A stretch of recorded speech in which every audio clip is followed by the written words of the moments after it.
every Monday through Friday between the hours of, you know what, I don't know. It used to be between the hours of 9 and noon, but now it's like 2 o'clock. So I said last week, I said I'm gonna try to get into people's lunchtime, but now I guess I'm getting into people's, I guess, early afternoon. Anyway, hey, I'm Russell of Hotels. Hope you guys are doing well. I do these lives every Monday through Friday, like I just said. The time, whenever the time comes up, that's when I do it. I'm live on LinkedIn as well as YouTube. So I want to thank you guys so much for checking me out. It's just a couple minutes, just talk about some hospitality related things, just share some thoughts with you and all that kind of stuff. Some of those things that make me go, I wonder if anyone else thinks the same way.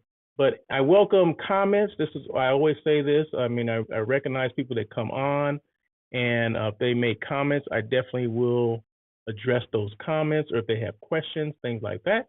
So like I said, I do welcome that. Let me just see, what am I doing here? So I'm live over there. Okay. So I'm on LinkedIn and YouTube. So I have to make sure that I'm live on LinkedIn and YouTube, right? Because I'm got like three things going on at one time. But anyway, Russell of Hotels, right? That's me. Russell Edmond is my real name, my government name. But anyway, I go by the name Russell of Hotels. I'm a hospitality entrepreneur, which consists of being a hospitality personality. You can't do these shows and not be a personality, right?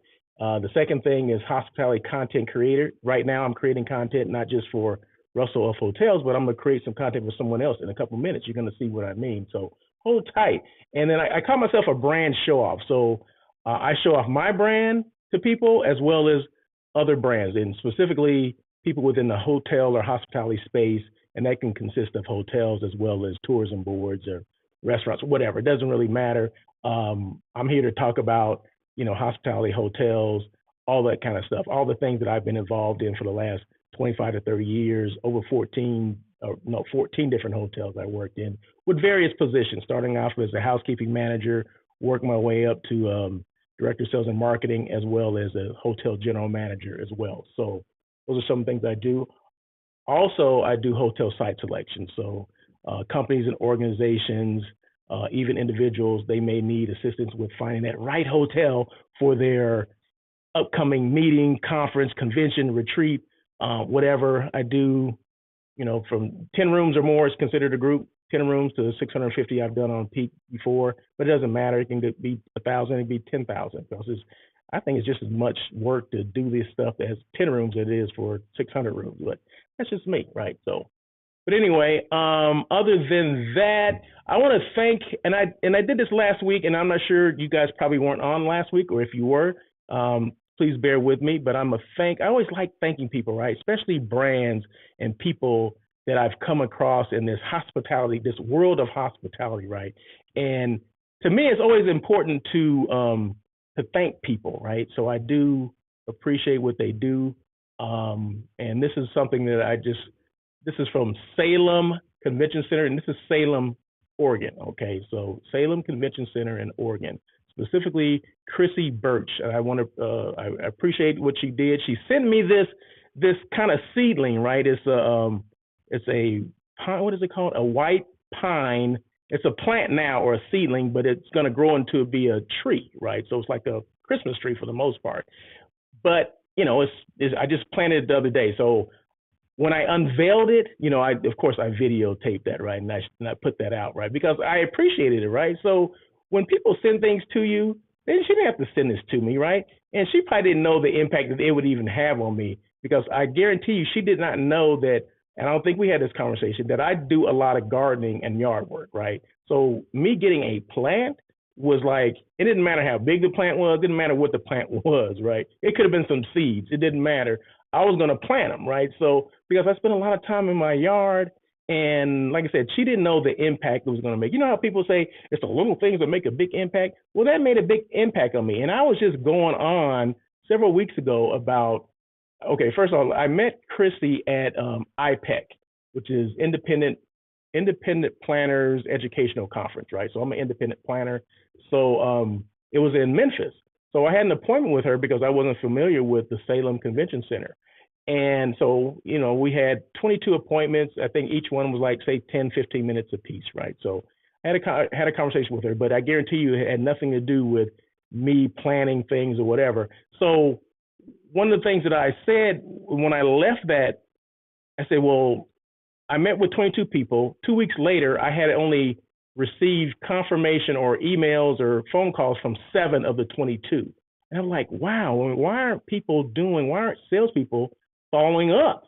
You know, I may have all this business over here and no one's following up, right? So, and then, like I said, just over the last Thursday, I believe it was either Wednesday or Thursday last week, that's when I received this right here, right? So I appreciate that, right? Because we get a lot of, we call them, what do we call them? Shot skis or whatever, little giveaways that we get at these trade shows or conferences or whatever. I mean, as a sales manager, I used to, give those away too, right? But I always want to make sure we gave out things that were meaningful or things that people would hold on to and not forget, because it's about your brand, right? You don't want people to forget your brand, right? So when I received this, it came in a package that it didn't say anything about Salem Convention Center at all, right? So it was in whatever the company that sends out these trees.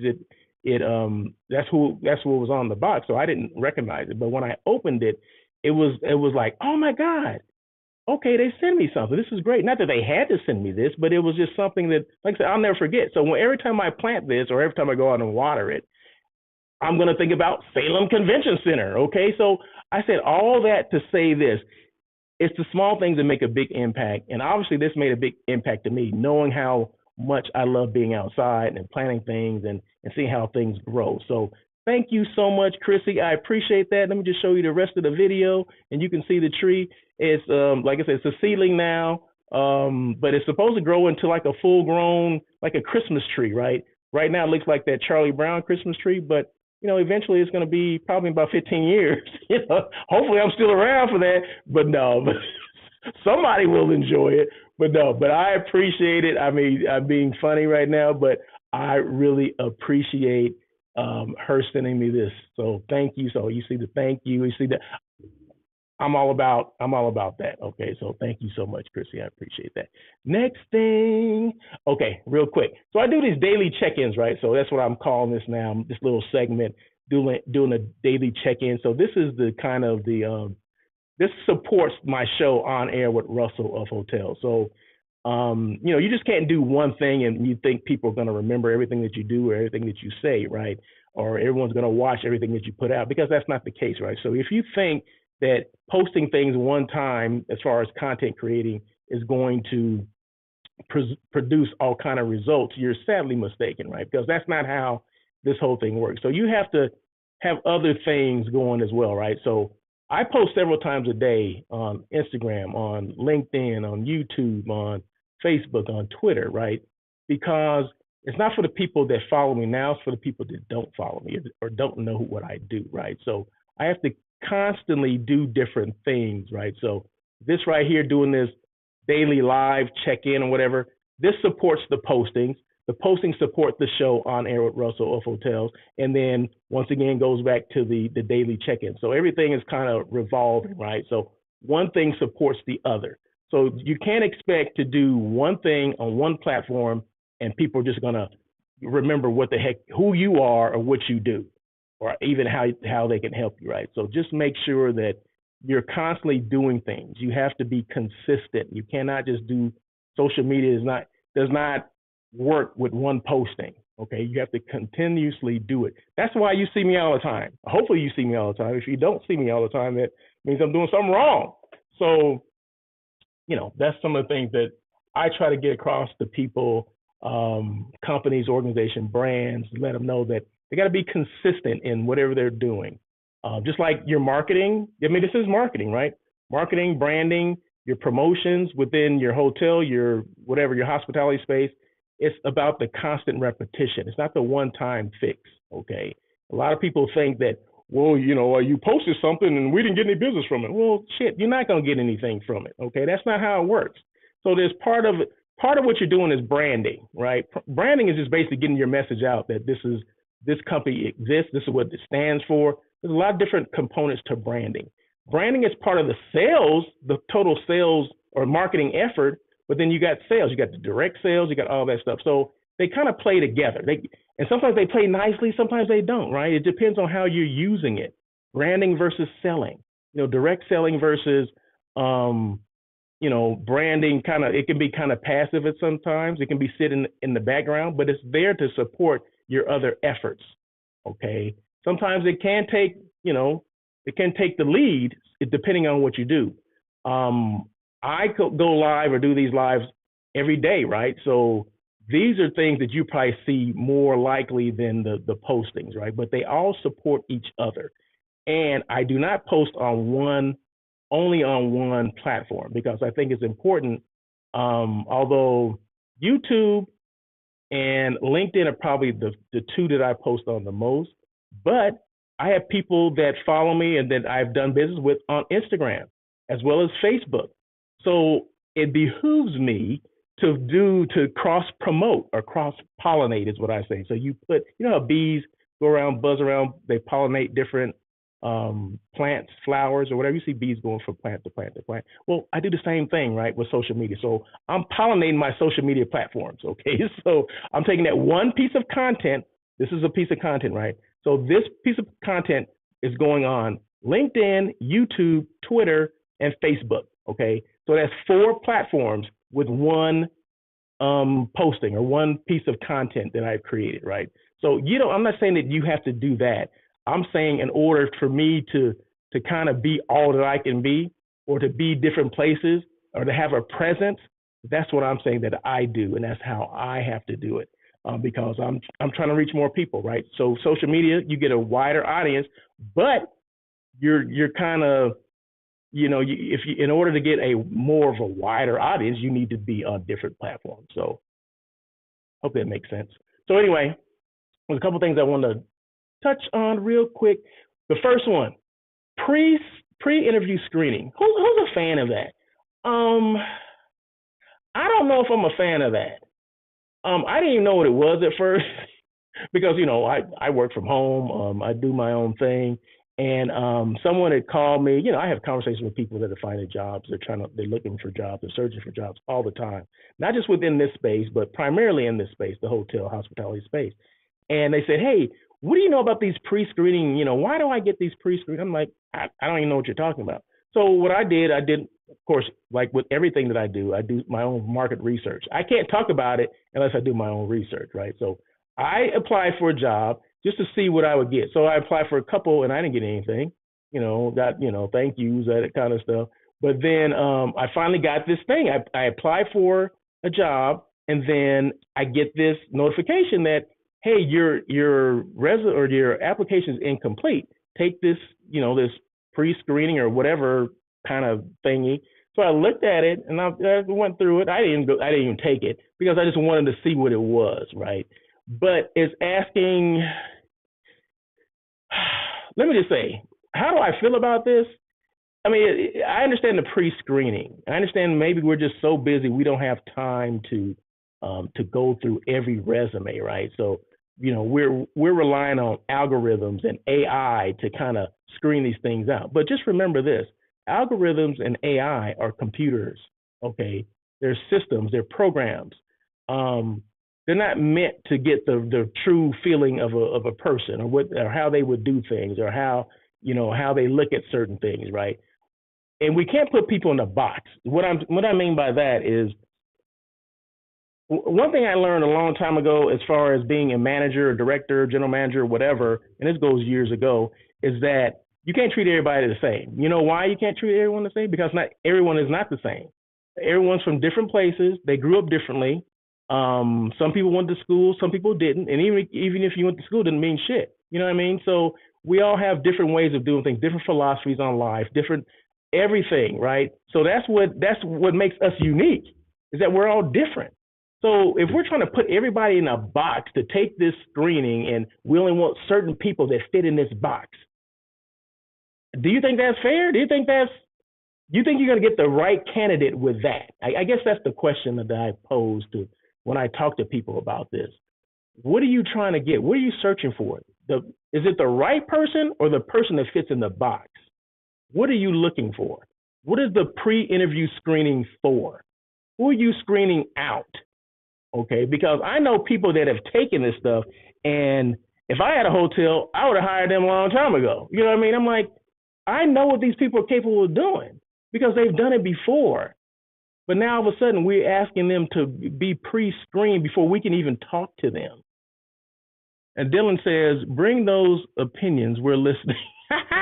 Thank you so much. See, I appreciate the comments. I mean, and that's why I said, that's why I open this up. This is an open dialogue. If you have questions, I mean, and comments, like Dylan Beaumont. Dylan Beaumont's the general manager at the Fairfield Inn by Marriott in Eugene, Oregon. So I appreciate and I value his comments and the advice that he always gives me and the conversation that him and I have. So I'm always going to mention the people that come on. So I appreciate that. But yeah. So I mean, does it make sense? I mean, like I said, we're trying to put people in a box. We want everyone to be the same.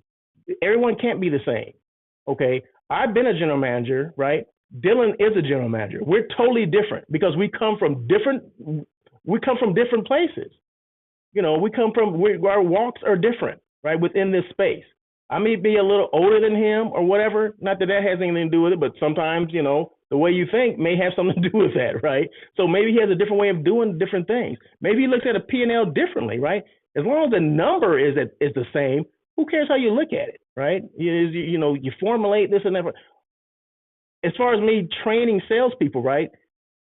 Another director may train their salespeople differently because something may be different than because my experience in sales may be different than the next person.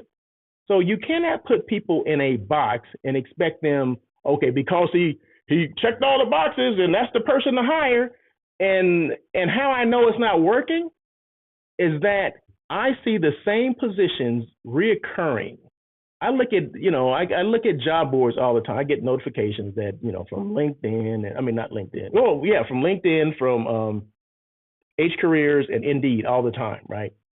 And the same positions, I'm not saying 100% of it, but there's some of the same ones that continue to reoccur. Why are they reoccurring? Are we not hiring those people? Are we not just taking it down?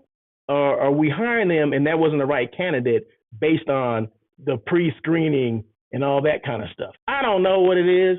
Maybe some other people have the answers, and when they listen to it, please feel free to make comments to me. You can reach out to me. You can call me, talk to me. We can chat it up because I'm interested to know, is this thing working? And like I said, as we're going into AI, more people are using AI and more people are some of these job placement platforms that, they have an algorithm that, okay, they're looking for keywords.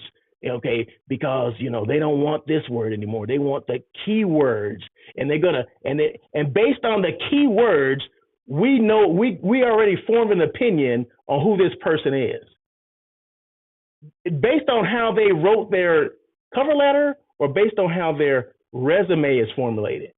That's where we're picking the keywords from. Or the AI is, the AI, the artificial intelligence is doing all these things for us. But who's teaching those? It's people that are teaching them but they're not people, right? They're not looking for, okay, this person cares about this or, is into this or has been there. You know what I mean? So those things only come out when you have an interview with someone. They don't come out, the AI doesn't tell you that. The algorithms doesn't tell you that. I mean, I'm not saying that we need to spend more time with interviewing and all that stuff. I'm saying that you don't have to use these tools. I mean, it's a screening. I understand that, but I just think that when you're hiring people are the biggest resources that you have out there. Okay, I think you need to spend more time and find the right person, the right candidate for that position. And yeah, this is a screening out tool. But sometimes you're screening out the wrong people. I think some of the best people are getting screened out, and you're getting people that don't last. Okay, and then your positions are being open longer, which means, especially if it's a sales position, you're losing money. Okay, does anybody say that the longer a position is open, especially if it's a sales position, you're losing money because nobody's working that market. Because everybody's overworked already, right? You try to get more with less. Anyway, so that's my thought on that one. See, so who's a fan of that? Let me know. I mean, please feel free. Like I said, reach out to me. Reach out and touch. Okay. Last thing, E3 canceled. Now, E3 is electronics conference convention that's been in LA forever. The last time it was here was 2019. Um, and I remember, working downtown and how busy hotels were, people coming in and out. Convention center was cranking. Downtown, LA lot, everything was on fire, okay? Fire lit, okay? So you got Sony,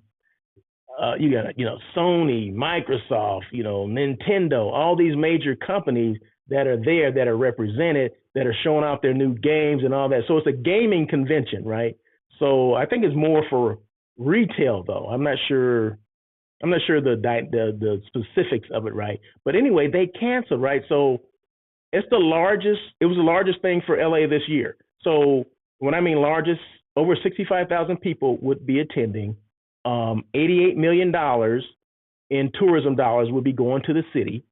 Okay, and that encompasses not just hotels, the restaurants, your airlift, car services. If that's rental car, if that's Uber and Lyft, that's all those different components, right, that are gone, right? So, and the reason why a couple of the bigger companies like Sony, Microsoft, Nintendo pulled out, right? And I don't know why. I could only $88 million. Yes. Hey, what's going on, Miss Tasha?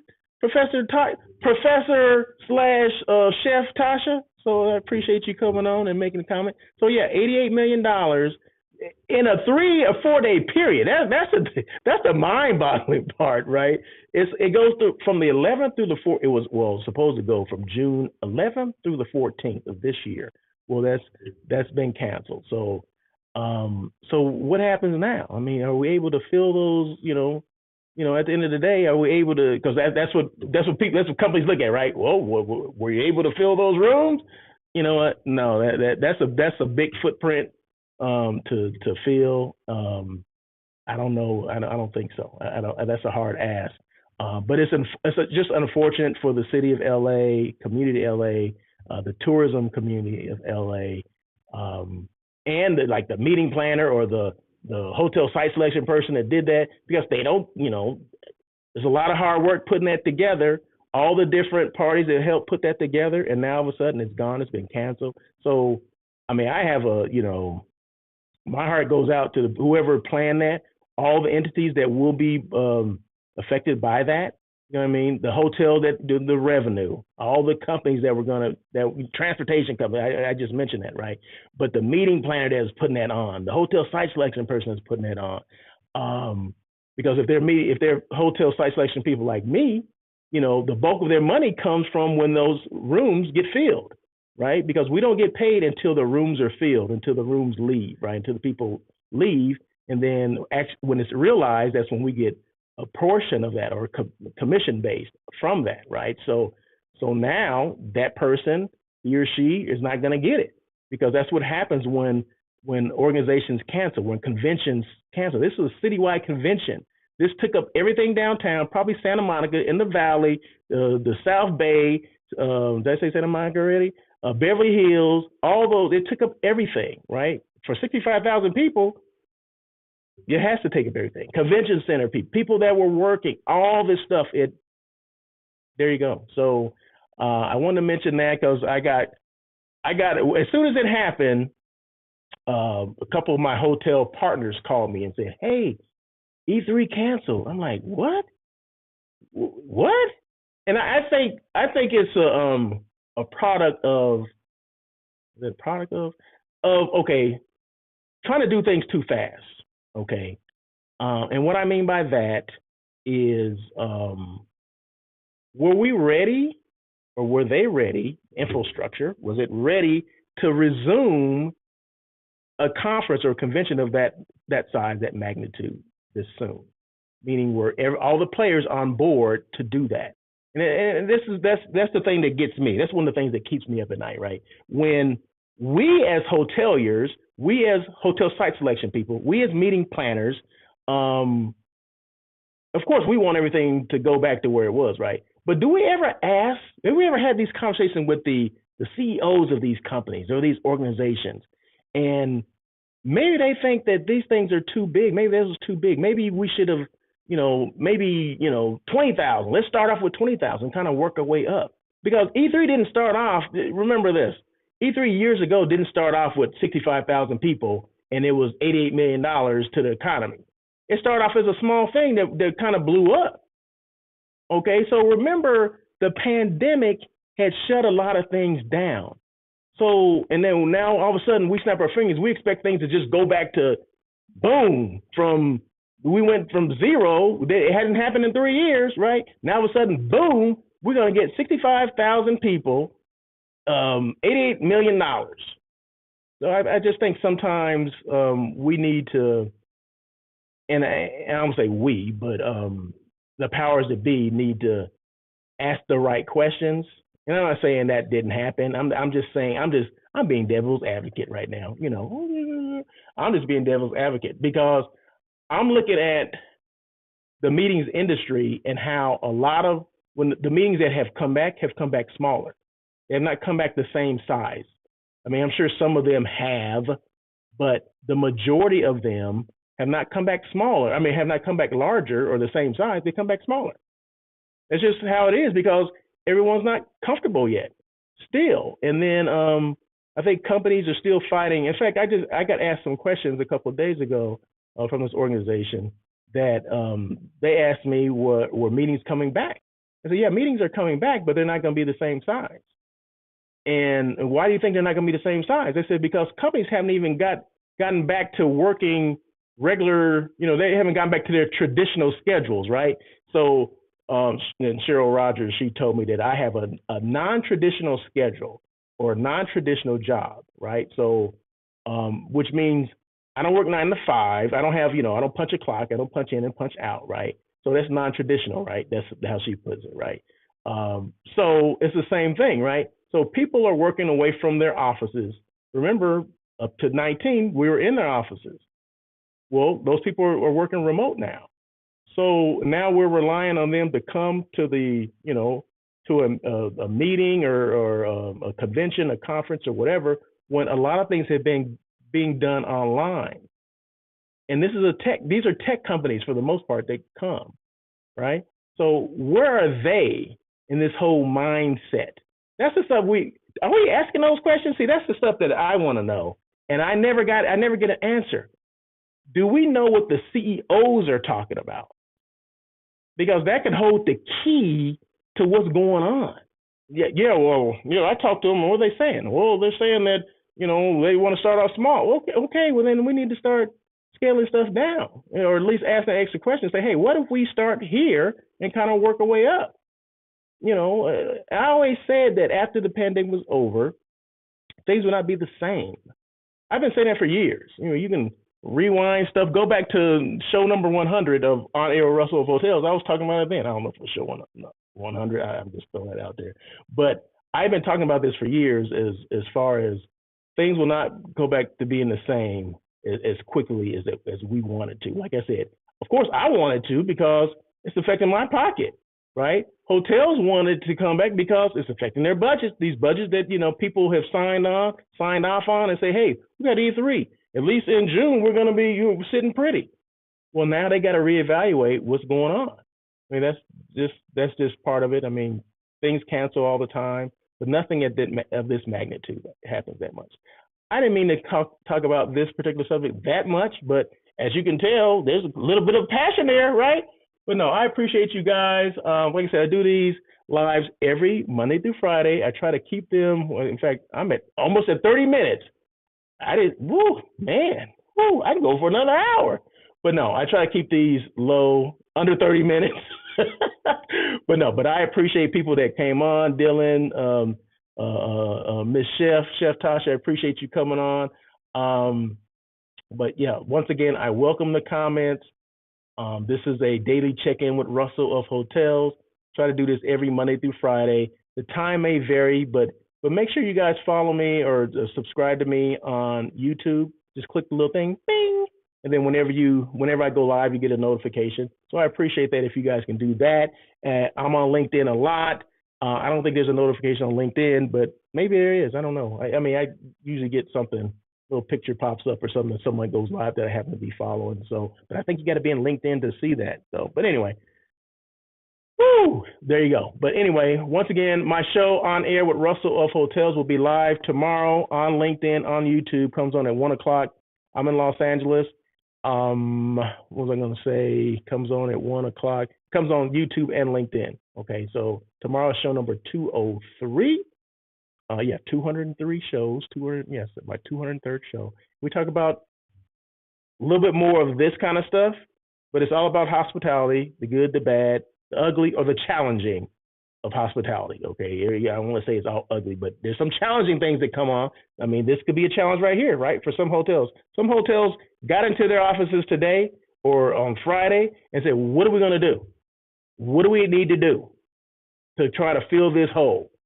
Okay, because this is a big hole for a lot of hotels downtown because they were relying on groups to come in or individuals to come in. So now I'm sure, and I'm not at these hotels, and I haven't asked anyone yet, but they're scrambling around trying to find business for that because you know it's not all. It's about that next piece of business. It's about that next day. Once you lose revenue today, what are we gonna do to make it up tomorrow?